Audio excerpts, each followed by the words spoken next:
Kashi or Varanasi is said to be the first place was born. It was the idea of like, what if our story ended here?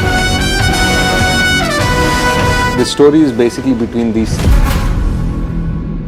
So Kashi or Varanasi is said to be the first place where civilization was born in this world, like, by the banks of the river Ganga. That's written in a lot of our books and scriptures. It was the idea of like, what if our story ended here? Like, if that was the first city, like, what if this world now has only one city left and everybody in the world and all the resources and all the major conflict now happens here in Kasi.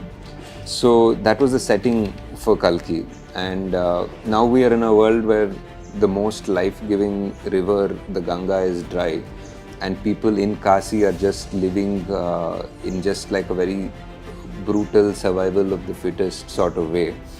And above them towers the complex. Like maybe you guys have seen in the trailer or something, like this massive mega city sort of structure, like an inverted pyramid that is a kilometer into the sky.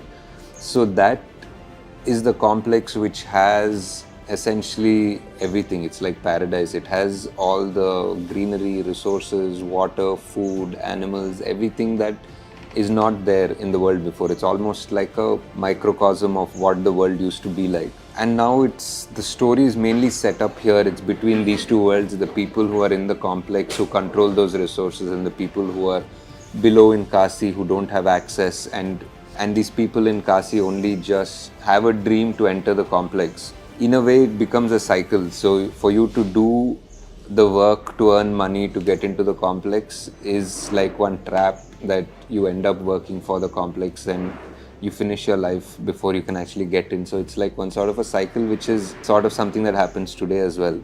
Apart from these two worlds, there's also a third world which we call Shambhala.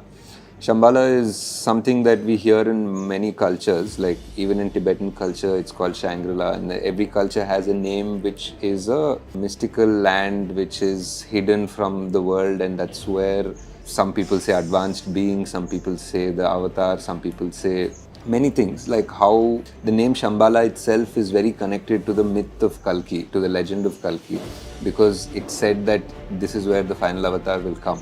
That is the most powerful and that is the most familiar thing about the Kalki story. So these are our three worlds, and each of these worlds have a design or a thought process behind it. The complex people and the weapons and their vehicles are designed in a certain way because of what they have. People in Kasi are designed a certain way because of what they have. The world, there's money which is units, and they are bounty hunters who need these units to get their job done or to finish their aspiration to want to go into the complex. And there's this third world which is Shambhala, which is essentially the refuge.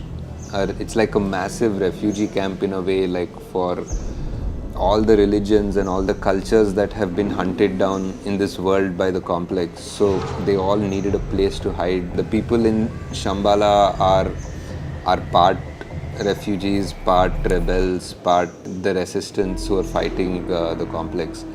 So the story is basically between these three worlds, and each of them are very unique in their own way, and how their paths cross and how the story goes forward.